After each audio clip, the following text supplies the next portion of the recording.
Assalamualaikum warahmatullahi wabarakatuh. Selanjutnya kita akan membahas huruf H. Sebagaimana yang pernah Abah jelaskan, bahwasanya huruf dalam bahasa Arab itu tidak ada yang menyamai, tidak ada yang sama dengan huruf dalam bahasa Indonesia dan bahasa yang lain. Tapi dalam prakteknya biasanya orang mengucapkan huruf H itu menjadi H. Menulisnya itu menjadi huruf H, seperti Muhammad, tapi penulisannya menjadi Muhammad. Hasan jadi Hasan. Nah, ini yang akan saya tanyakan ke Abah, apa yang perlu kita perhatikan dalam mengucapkan huruf H, dan apa yang sering terjadi kesalahan kita ketika mengucapkan huruf H. Baik, betul apa yang sampai katakan tadi, bahwa tidak ada satu huruf pun huruf Arab yang persis dengan huruf-huruf selain Arab. Karena itu maka belajar makharijul huruf, sifatul huruf ini sangat-sangat penting untuk mengetahui bagaimana sejatinya huruf tertentu di dalam Al-Quran. Jangan sekali-kali lupa bahwa membaca Al-Quran dengan tajwid, di mana rukun pertama dari rukun yang paling awal daripada tajwid adalah makharijul huruf, kemudian sifatul huruf. Ya, jangan lupa bahwa Al-Quran tidak boleh dibaca dengan seperti orang omong-omongan bahasa Indonesia. Sekarang kita pada huruf H. Huruf H itu termasuk huruf yang kelihatannya adalah ciri-ciri huruf Arab. Coba kalau kita mendengarkan orang Arab bicara Alhamdulillah, Alhamdulillah, Alhamdulillah, ya. Kalau ada orang Jawa mengucapkan H seperti itu tadi, Alhamdulillah, sampai ada orang kok seperti orang Arab saja, ya. Kita ini ya, baik kita Arab atau tidak Arab, ya, kalau membaca Al-Quran harus seperti orang Arab, ya. Huruf H pertama, dia itu ada dua huruf yang agak-agak dekat dengannya, seperti huruf H, seperti huruf Kha. Jadi kesalahan itu kalau tidak ke arah H, ya ke arah apa? Kha. Tapi masih ada lagi kesalahan yang lain, yaitu mungkin kurang anginnya. Coba saya urut dari awal. Huruf H ini namanya bisa H, bisa H. Ya, dulu kan saya sampaikan bahwa setiap huruf yang namanya ada alifnya, ada hamzahnya. Seperti ya, ha, ko, ha, itu namanya dua. Bisa pakai hamzah, bisa tidak. Huruf H atau huruf apa? H. Dalam hal ini orang membaca hamim, ya. Baca hamim itu membaca nama huruf H, tapi dengan nama yang kedua, yaitu nama yang tanpa apa? Hamzah. Apakah boleh orang membaca awal surat dengan menggunakan nama H, nama yang pakai hamzah? Umpamanya ha mim atau ha mim, ya, tidak boleh, karena bacaan ini mengikuti riwayat. Walaupun namanya bisa H, bisa H, tapi untuk membaca Al-Quran, Rasulullah dulu mengajarkannya adalah H, bukan apa? H, nama, ini nama huruf, ya. Kemudian makhrajnya. H ini makhrajnya di tenggorokan bagian tengah. Kemarin kita sudah mengenal huruf apa? Hamzah dan H, yang kedua-duanya di tenggorokan paling bawah, aqsal halqi. Nah, ini H ini di wasatol halqi, berkawan dengan ain. Ini anehnya hak dan ain itu sampai bisa dibuat menguji kefasihan orang. Orang kalau hak dan ainnya sudah fasih, itu sepertinya bisa dipastikan bahwa belakangnya akan fasih semuanya. Karena mengucapkan hak dengan ucapan yang benar, ha itu sulit. Mengucapkan ain juga ya, itu kalau orang yang nggak biasa ya memaksa-maksakan gitu ya.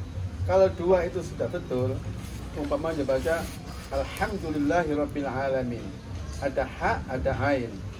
Coba bacakan alhamdulillahirabbil alamin. Kalau bacanya sudah alhamdulillahirabbil alamin, kita bisa meyakinkan bahwa nanti setelah itu huruf-huruf berikutnya fasih semuanya.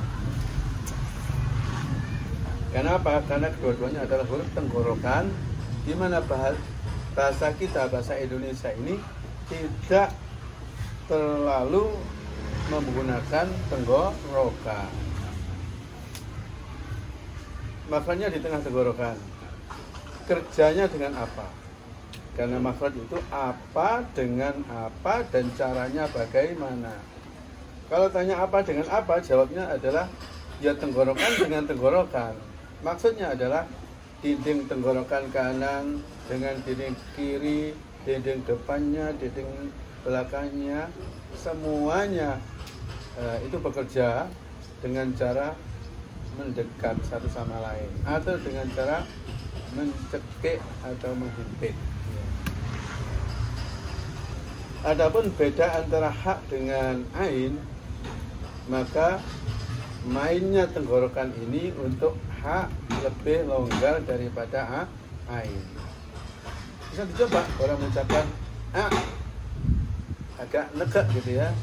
Kalau agak longgar ya. Sebagaimana hamzah dengan ha ya. Hamzah lebih mencekik daripada ha. Itu makhraj ya. Selanjutnya sifat. Sifat yang pertama, ain itu memiliki sifat hamas. Ya.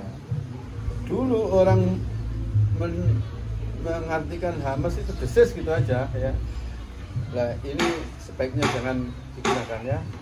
Hamas itu keluarnya mengalirnya angin. Soalnya ada huruf-huruf yang bersifat hamas tapi telinga kita tidak merasakan yang namanya desis ya, yang ada hanya angin keluar. Oleh karena itu lebih pas kalau dikatakan hamas itu mengalirnya angin atau udara atau nafas. Karena di tajwid Arabnya itu jaroyanun nafasi. Jaroyan itu artinya mengalir. Maka mengucapkan hak yang betul kalau sukun ya, itu tidak sekedar angin lepas tapi angin mengalir. Hak disukun berbunyi apa? Hahihu bah. Jangan cuma bah gitu aja ya. Bah. Hanya saja mengalirnya jangan dilepas sepanjang-panjangnya. Ya. Itu panjang lepasnya ya disesuaikan dengan tingkatan kecepatan bacaan. Bismillahirrahmanirrahim karena bacaan cepat. Kalau bacaan pelan, Bismillahirrahmanirrahim gitu ya. Untuk begini ini harus praktek di hadapan guru yang ahli. Setahu saya kesalahan yang banyak terjadi pada pengucapan hak adalah tidak dipenuhinya sifat hamas. Pengucapan hak tanpa hamas. Bismillahirrahmanirrahim. Ahihubah. Ya. Bismillahirrahmanirrahim. Ya. Tapi jangan wah. Ya, tetap apa? Roh. Ada yang karena usahanya untuk menjaga hamas sampai wah, ya enggak, ya wah. Ya. Yang kedua adalah rikhwah. Rikhwah itu anginnya, bukan anginnya. Kalau hamas tadi angin ya, kalau rikhwah ini suara. Suaranya mengalir. Jadi suara dan angin keluar mengalir sama-sama. Karena ada huruf yang anginnya saja mengalir tapi suaranya menahan, seperti ak. Suara menahan, angin lepas. Ada yang suara lepas, angin menahan, seperti za, zal, az mengalir suaranya, tapi anginnya tertahan. Ini harus dipahami, membedakan antara keluarnya angin atau mengalirnya angin dengan mengalirnya suara.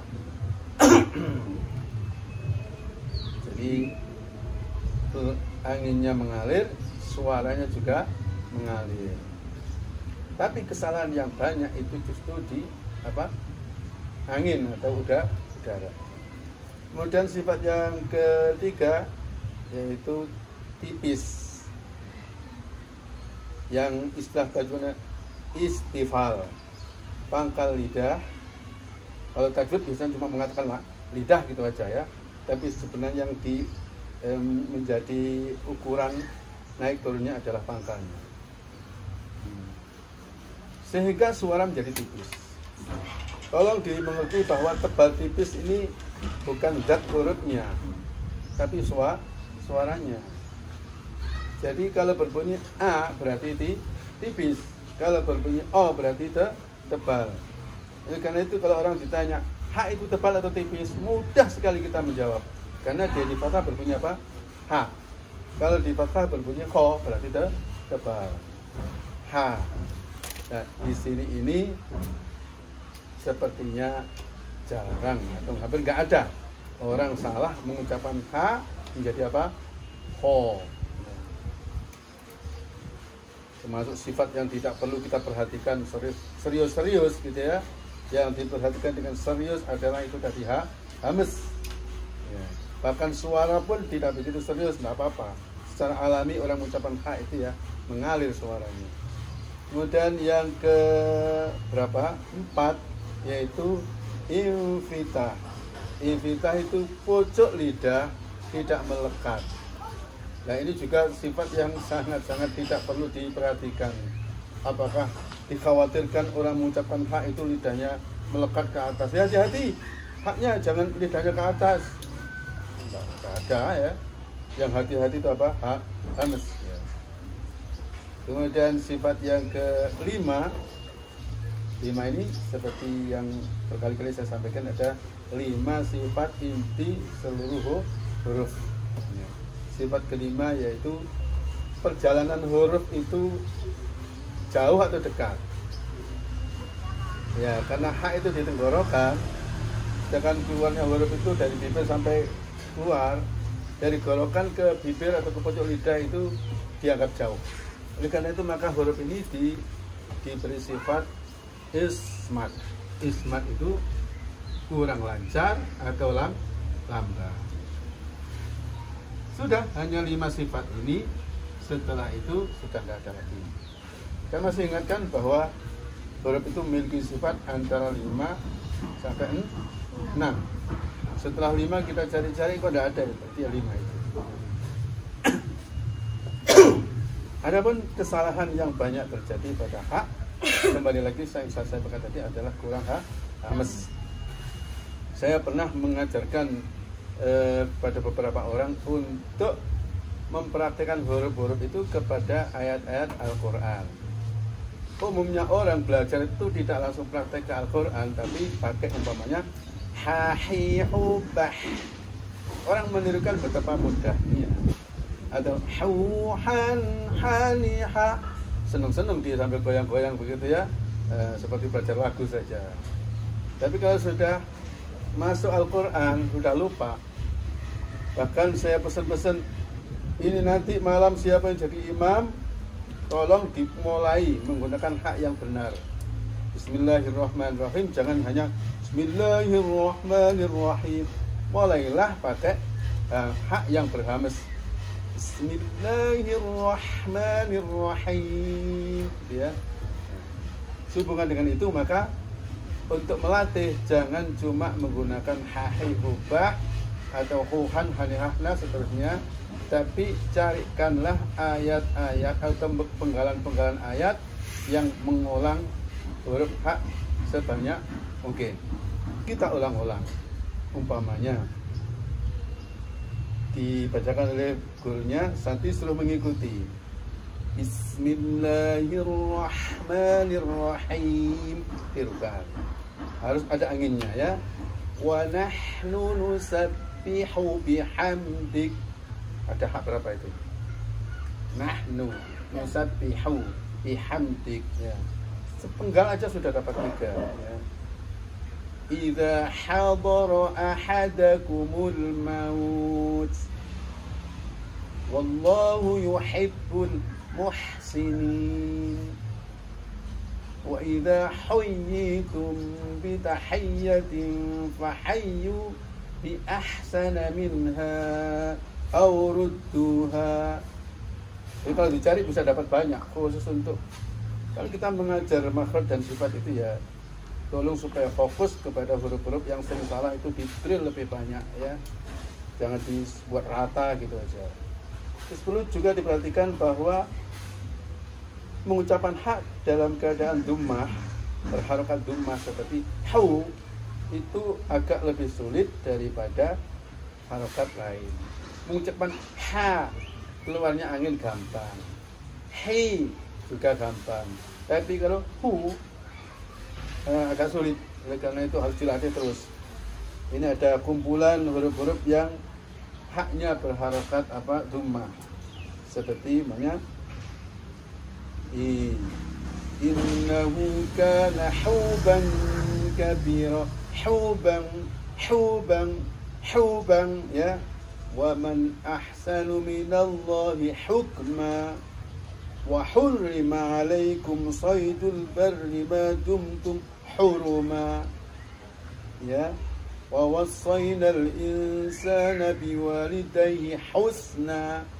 Guru apabila ingin muridnya pandai baca hak ya perhatikan ketika ada hak yang berharokat dhammah, perhatikan ya bisa keluar hamasnya apa tidak ya. Kalau sudah bisa berarti ya fathah kasra, apalagi sukun itu lebih mudah. Kira-kira ada nggak masalah yang perlu ditanyakan seputar hak ini? Sudah jelas?